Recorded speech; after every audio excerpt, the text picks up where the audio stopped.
Hello, I'm Paul Pluta from Paul Pluta Prestige, and today I'd like to talk about a magnificent modern Patek Philippe.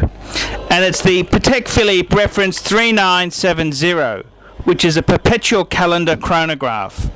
So if you think about it, two of the greatest complications for a wristwatch are the chronograph, and then there's the perpetual calendar. And combining them just adds a layer of complexity to the piece, and it's quite amazing. And Patek itself has had some really amazing models, and the 3970 is probably one of the most amazing pieces on the market there. And it's sort of like the sister product is the 3940, which is the Patek Perpetual calendar.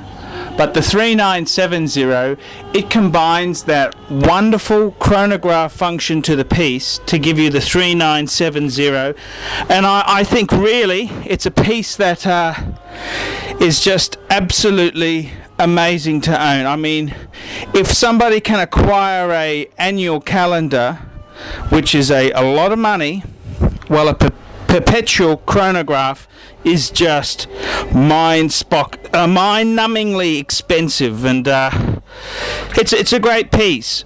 And the 3970, it was originally introduced by Patek Philippe in 1986, and it was discontinued in 2004. And the 3970 is the perpetual calendar chronograph that replaced the famous Patek 2499. And the 2499, that's the piece that recently sold at auction that Eric Clapton had, and John Lennon had a 2499, and it's just an absolutely holy grail. The 2499 is probably the most desired watch, vintage and everything clicking wise, you would say, but the 3970 is certainly fantastic. It uses a movement by Nouvelle Lamania, and obviously Patek did a lot of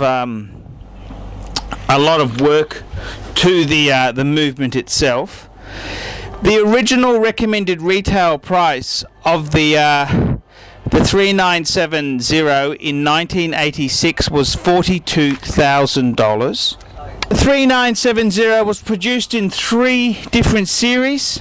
The first series had a snapback with a very subtle color difference between the sub-dials and the rest of the dial.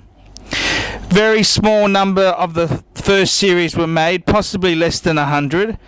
The second series, 3970, was built from 1986 till 1991. It came with a solid screw back, and the dial and sub-dials were uniform in color. Shortly after this, Patek introduced the 3971 with a sapphire screwback.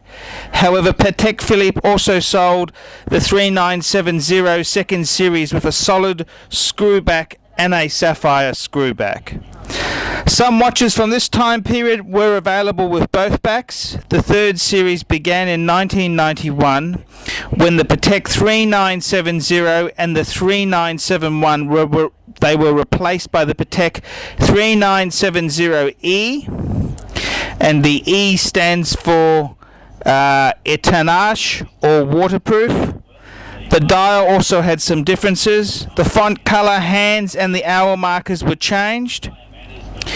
The Patek 3970 was available in many different dial colors due to the fact that Patek Philippe at the time would accommodate special requests. Since the Patek 3970E came with both a solid and clear back, a new box was also introduced to accommodate the storage of the spare back. The Patek 3970 was eventually replaced by the Patek 5970 in 2004. And I think the 3970, wow, what a piece. What a piece. And let's go through for the rating here. So we're going to give the brand a 10 for the significance of this model, a 10 for the movement itself. We're going to give it a 10. which is amazing for a Lemania-based movement. But you know, it's had a lot of Patek work done to it. The workmanship and attention to detail on this piece, we're going to give it another 10.